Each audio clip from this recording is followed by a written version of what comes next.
자, 이제 요거 하면 팝업은 여러분들 완성이라고 보시면 되는데, 그러니까 완성은 무슨 말이냐면 실제로 실무에서 쓸 정도로 이제 문제가 되지 않는 뜻이라고 보시면 돼요. 그리고 여러분들이 웹사이트 모작하는데 거의 대부분 이런 식으로 스킬을 적용해서 쓸 수 있어요. 대부분이 진짜 그렇습니다. 왜냐면 여러분들이 CSS 모르는 거 아니잖아요. CSS로 조금 간단하게 좀 디자인을 좀 하고 나서 어떻게 해주면 되는가? jQuery로 마무리를 지어주면 되기 때문에. 그래서 자, 그런데 일단 팝업 1이 있고 팝업 2가 이런 식으로 있습니다. 근데 제가 만약에 내용을 많이 추가를 해봅시다. 팝업 1한테 내용을 좀 많이 추가를 해볼게요. 로렘 한 30개 정도 해볼까요? 30개 정도? 자, 로렘 30개 정도 이렇게 추가를 해보면, 자, 팝업 1 같은 경우는 사실 문제가 되지 않아요. 팝업 2 같은 경우는 문제가 되지 않아요. 근데 지금 팝업 1 같은 경우 내용을 많이 추가하니까 뭐가 살아왔어요? X 버튼이 살아왔죠. 우리가 게다가 지금 뭐까지 걸어놨어요? 얘를 클릭하면 꺼지지 않게끔 만들어놨단 말이에요. 지금 X 버튼이 사라졌기 때문에 어떻게 돼요? 고객이 사용하는 입장에서 뭐 사실 팝업이 이런 식으로 클릭은 절대 없어요. 근데 그냥 이제 여러분한테 우리는 배우는 입장이니까 여러분한테 추가적으로 설명을 드리는 거고, 그러면 당연히 이걸 줄여도 이렇게 되는 거예요. 팝업 창이 어떻게 된다? 사라져 버리니까. X표가 사라졌어. 그러면 고객이 어떻게 된다? 닫으려 해도 닫을 수 있다 없다? 없던 거죠. 그렇죠? 예를 들어서 팝업 창이 한 10개 정도만 있다 해볼게요. 10개 정도 하면 한 요 정도 나오겠죠. 요 정도로 나오는데, 자, 또 화면을 줄여요? 그러면 이게 어떻게 되는 거예요? X표가 또 올라가는 거죠. 그죠? 그러니까 이제 만약에 모바일 환경에서 우리 웹사이트를 이용하는데 팝업 창이 열려 있을 거 아니에요? 근데 고객이 이제 이런 식으로 팝업 창을 보게 되면 닫을 수 있다 없다? 닫을 수가 없다. 그러면 이거를 스크롤 하면 되는 거 아니냐라고 할 수 있는데 할 수가 없어요. 그래서 지금 보면 여기 팝업 바디가 있죠. 여기 요 녀석, 그죠? 요 녀석이 있는데 얘한테 BG 레드 500 이렇게 줘볼게요. 그러면 이 부분이 팝업 바디란 말이에요. 팝업 바디, 그죠? 그러면 이 녀석한테 뭘 줄 거냐면 선이라는 걸 줄 거예요. 선.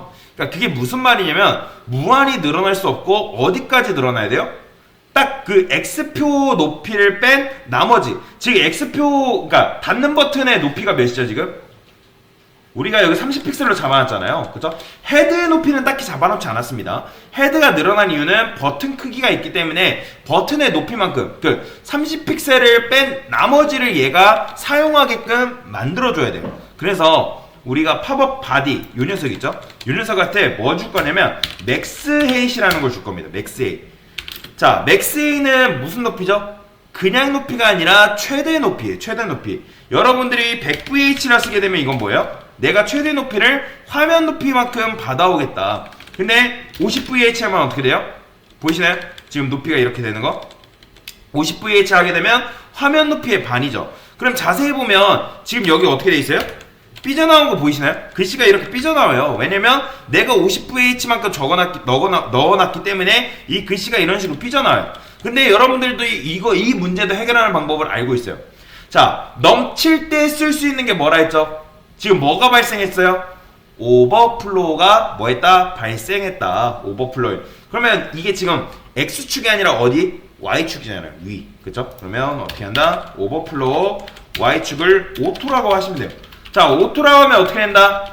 글씨가 적으면 알아서 이제 스크롤바가, 글씨가 많아지면 스크롤바가 생기고, 만약에 많지 않으면 스크롤바가 없어진다고 말씀을 드렸죠? 그렇죠? 그러면 여기 이제 스크롤바가 이런 식으로 생성이 되는 거예요.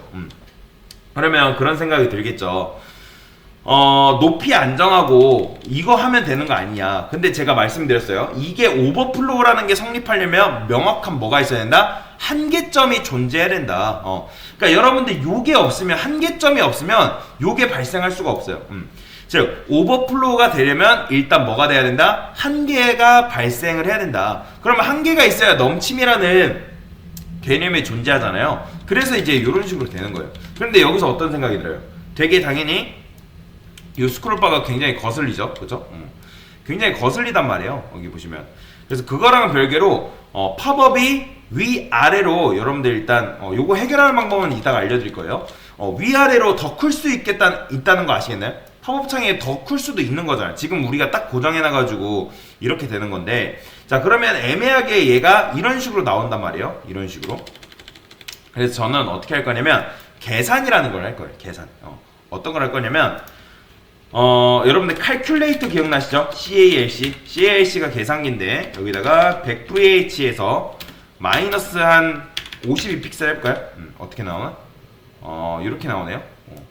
55픽셀 빼니까 처음에 이렇게 나오다가 이런 식으로. 자 그러면 30을 빼면 어떻게 되나? 30 하면 좀 애매하네요. 50, 35. 55가 낫겠네요. 55.